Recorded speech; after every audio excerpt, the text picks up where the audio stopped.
അറഫ മൈതാനം അഹദിൻ തിരുസ്ഥാനം ലബ്ബൈക അല്ലാഹുമ്മ വഴി ലക്ഷങ്ങൾ തരുമുന്മ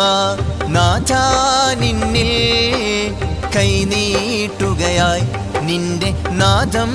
കേട്ടോ നിറവേറ്റുകയാ ലബ്ബൈക അല്ലാഹുമ്മ ലബ്ബൈക യാ ലബ്ബൈക ലബ്ബൈക അല്ലാഹുമ്മ ലബ്ബൈക യാ ലബ്ബൈക ദുൽഹിജ്ജ മാസം ഹജ്ജിൻ വിശേഷം ദൂരങ്ങൾ താണ്ടും മാനസം ദാക്ഷിണ്യം തേടി തിരുഭൂവിൽ കൂടി ദാഹങ്ങൾ തീർക്കും നൽവശം